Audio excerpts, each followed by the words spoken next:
जय हिंद दोस्तों, आप सभी को एनालिसिस क्लास में हार्दिक स्वागत है। आज हम लोग आरआरबी एनटीपीसी मार्च 2021 में पूछे गए मैथ के कुछ क्वेश्चन को सॉल्व करते हैं। अगर अभी तक आप हमारे चैनल को सब्सक्राइब नहीं किए हैं तो हमारे चैनल को सब्सक्राइब जरूर करें, ठीक है। तो चलिए हम लोग यहाँ पे कुछ क्वेश्चन को पढ़ते हैं। देखिए, पहला क्वेश्चन कह रहा है कि दो संख्याओं का गुणनफल 24 है तथा इनके वर्गों का योग दिया है कितना 52, तो उन संख्याओं का योगफल निकालें, ठीक है। तो इस क्वेश्चन को हम लोग कैसे सॉल्व करेंगे, तो देखिए पहला क्या बोल रहा था स्टेप में कि दो संख्याओं का गुणनफल 24 है, ठीक है। देखिए दो संख्या कोई संख्या है, इसको गुना करने पर हमको मिल रहा है 24, ठीक है। उसके बाद बोल रहा है कि इनके वर्गों का योग कितना दिया है 52, ठीक है। अब इसी संख्या का वर्गों का योग कितना लिखा है 52, ठीक है।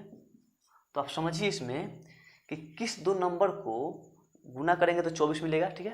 ये ना बोला है कि दो संख्याओं का गुणनफल 24 है, तो किस दो नंबर को गुना करेंगे तो 24 मिलेगा। देखिए पहला होता है आपका 2 गुने 12, गुना करते हैं तो मिलता है 24, ठीक है।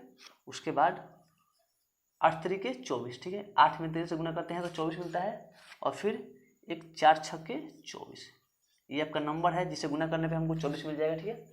अब सेकेंड वाला शर्त क्या है कि इसके पावर 2 को इस संख्या के वर्गों का योग क्या होना चाहिए, तो 52 होना चाहिए, ठीक है। तब देखिए पहला शर्त तो मिल गया है कि गुना करने पे हमको 24 मिल जाएगा, लेकिन दूसरा वाला शर्त क्या है कि इसके संख्याओं के वर्गों का योग कितना चाहिए 52, ठीक है। तो देखिए इसका वर्ग कीजिए, 2 का वर्ग कितना होता है 4, और 12 का वर्ग कितना होता है 144, तो 144 और 4 कितना होता है 148, ठीक है। तो देखिए ये शर्त मैच कर रहा है क्या, नहीं कर रहा है मैच। तो देखिए पहला ऑप्शन ये आपका नहीं होगा। फिर देखिए दूसरा वाला देखते हैं, इसका वर्ग कीजिए, 8 का स्क्वायर कितना होता है 64, और 3 का स्क्वायर कितना होता है 9, 64 और 9 कितना होता है आपका 73, ठीक है। तो देखिए इसका हुआ 73, मैच किया नहीं मैच किया तो ये भी नहीं हुआ। देखिए अब इस नंबर को लेते हैं, 4 का स्क्वायर कीजिए कितना 16, और 6 का स्क्वायर कीजिए 36, 16 और 36 कितना होता है 52, यानी वो संख्या हमको क्या नंबर मिला है आपका 6 और 4। इसको और गुना करेंगे तो मिल जाएगा 24, और इन दोनों को अगर पावर करके जोड़ेंगे तो कितना आएगा 52 आ जाएगा, ठीक है।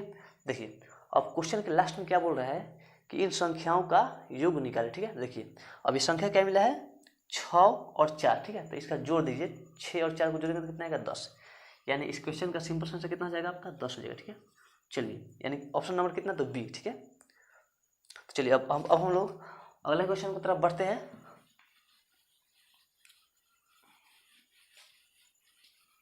देखिए अगला क्वेश्चन आपको बोल रहा है कि एक परिवार की आय और खर्च का अनुपात दिया है 10:7, ठीक है। देखिए परिवार का आय और खर्च का रेशियो कितना दिया है 10:7, ठीक है।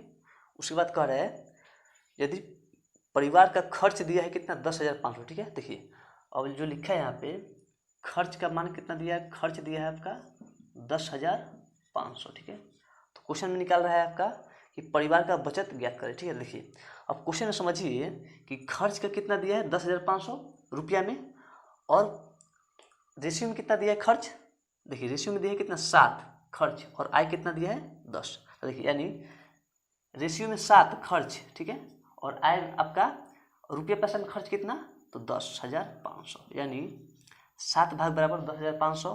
तो एक भाग यहाँ से कितना निकल के आएगा, एक भाग हो जाएगा 7 एकम 7 और 7 पचे 35, यानी एक भाग कितना होगा 1500, ठीक है। अब क्वेश्चन के लास्ट में क्या निकाला है, हमको बोल रहा है कि परिवार का बचत ज्ञात करें, ठीक है। तो देखिए बचत कितना होगा इसका, देखिए मान लीजिए इसका इनकम कितना है 10 रेशियो में, और खर्च कितना है 7, तो यहाँ पे आपका बचत कितना होगा, यहाँ पे कमाया 10 और खर्च किया 7, तो बचत कितना हुआ इसका 3 हुआ ना, तो इसमें 3 से गुना कर दीजिए, ठीक है। तो कितना होगा 15 3 45, यानी इसका बचत कितना हो जाएगा आपका 4,500, यानी ऑप्शन नंबर कितना, तो ए नंबर, ठीक है।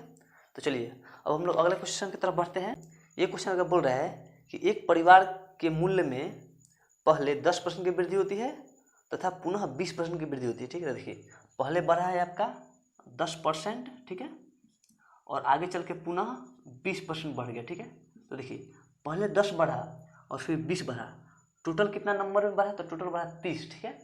और 10 का 20% कितना होता है, तो 10 का 20% होता है आपका 2 रुपये, ठीक है। यानी टोटल कितना बढ़ गया, टोटल बढ़ा 32, ठीक है। पहले बढ़ा था 30 और फिर बढ़ गया 2, कितना बढ़ा 32, यानी 132% बराबर।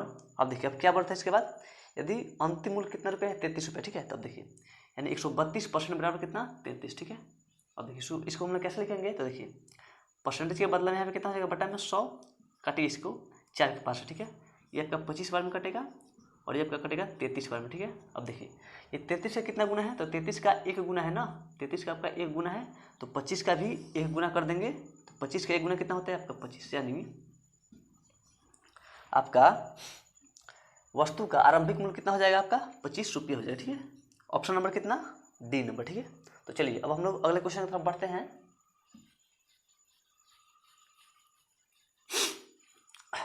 देखिए अगला क्वेश्चन आपका बोल रहा है कि दो संख्याओं का अनुपात दिया है 3:4, ठीक है। कोई संख्या है उसका रेशियो दिया है 3:4, ठीक है। उसके बाद बोल रहा है कि यदि उनका एलसीएम दिया है 84, ठीक है। तो देखिए अब सोचिए इन दोनों नंबर का एलसीएम कितना होगा, तो 12 होगा ना, यानी 12 भाग बराबर कितना 84, तो एक भाग यहाँ से कितना आएगा, एक भाग आ जाएगा यहाँ पे 7, ठीक है। तो क्वेश्चन में हमको क्या निकालना है कि उनमें से बड़ी संख्या क्या होगा, ठीक है। तो देखिए इनमें से बड़ी संख्या क्या है आपका 4 है ना, तो इसमें 4 से गुना कर दीजिए, ठीक है। कितना हो जाएगा, सॉरी इसमें 4 से गुना कर दीजिए, 4 से, ठीक है। तो 7 × 28 यानी बड़ी संख्या कितना हो जाएगा आपका 28। इस क्वेश्चन का आंसर कितना होगा 28। ऑप्शन नंबर कितना होगा आपका, तो बी नंबर होगा, ठीक है। तो चलिए अब हम लोग अगले क्वेश्चन की तरफ बढ़ते हैं।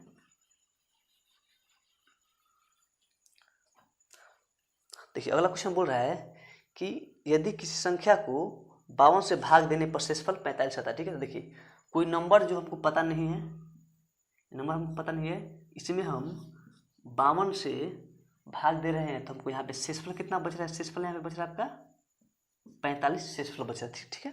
देखिए तो बोल रहा है इसी संख्या को अगर 13 से भाग देने पर शेषफल कितना बचेगा, ठीक है। तो देखिए क्या था यहाँ पे, हमको नंबर नहीं पता है, इस नंबर में 52 से भाग देने पे शेषफल कितना आता है 45, ठीक है। तो सिंपल से क्या कीजिए, इन दोनों नंबर को जोड़ दीजिए, ठीक है। जोड़िए यहाँ पे कितना आएगा 7 और कितना 9, 97। अब ये आप यहाँ पे समझिए कि 52 में 97 से भाग देने में कितना शेषफल बचेगा 45 शेषफल बचेगा ना, यहाँ पे एक बार में जाएगा यहाँ पे, तो शेषफल कितना बचेगा 45, ठीक है।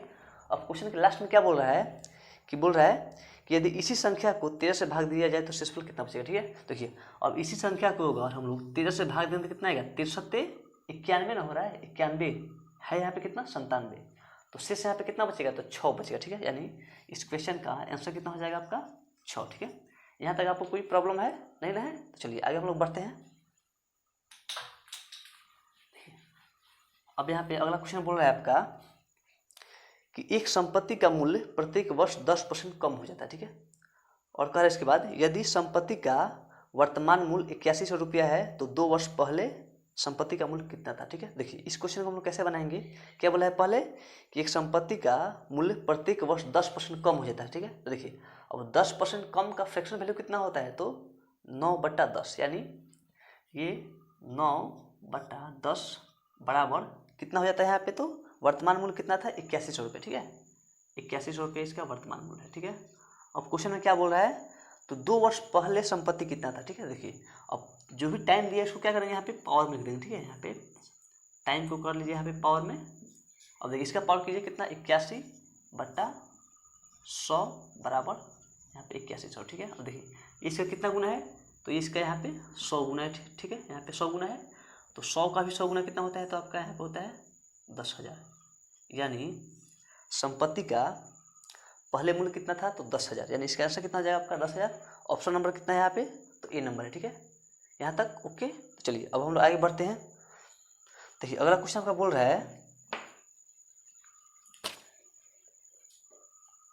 देखिए ये क्वेश्चन आपका बोल रहा है कि किसी संख्या को 2 गुना करके उसमें 20 जोड़ने पर कोई संख्या है, ये क्वेश्चन नंबर कितना है आपका 7 है, ठीक है। कोई संख्या है, ठीक है, इसको 2 गुना करके 2 से गुना करके इसमें 20 जोड़ने पर वही संख्या प्राप्त होता है, ठीक है। जो दी गई संख्या को 8 से गुना करके गुणनफल में से 4 घटाने पर प्राप्त होता है, ठीक है। यानी जो संख्या है उसमें 8 से गुना करके 4 घटाने पर शेषफल क्या होता है वही प्राप्त होता है। तो हमको मूल संख्या निकालना होगा, ठीक है। देखिए इसको हम लोग सिंपल सा निकाल लेंगे। देखिए इसको हम लोग उठा के इधर लेके आएंगे तो क्या होगा आपका माइनस हो जाएगा ना, यहाँ पे ये हो जाएगा -6x बराबर यहाँ पे देखिए, अब इसको उठा कर उस साइड करेंगे तो क्या होगा, माइनस में हो जाएगा, यानी -4 और ये -20 कितना होगा, -24, ठीक है। यानी ये माइनस से कैंसिल हो जाएगा, तो 6 से कितने बार में कटेगा, 4 बार में, यानी x का वैल्यू क्या आएगा, 4, यानी मूल संख्या कितना हो जाएगा, 4, ठीक है। ऑप्शन नंबर कितना होगा आपका बी नंबर, ठीक है। तो चलिए यहाँ तक ओके। चलिए अब हम लोग अगला क्वेश्चन की तरफ बढ़ते हैं। देखिए क्वेश्चन नंबर कितना है आपका, क्वेश्चन नंबर है 8 नंबर, ठीक है। तो चलिए ये क्वेश्चन आपका बोल रहा है कि ए की कार्य क्षमता बी की से दुगनी है, ठीक है। तो देखिए ए है और बी है, ठीक है। बी से दुगना कार्य क्षमता है ए का, ठीक है। ये आपका इफिशियंसी का मतलब होता है क्षमता, ठीक है, कार्य क्षमता दिया है। उसके बाद बोल रहा है यदि दोनों मिलकर किसी कार्य को 32 दिन में पूरा करते हैं, ठीक है। तो देखिए अब ये दोनों मिलके यानी 3, और 3 मिलके किसी कार्य को कितने दिन में, 32 दिन में करते हैं, ठीक है।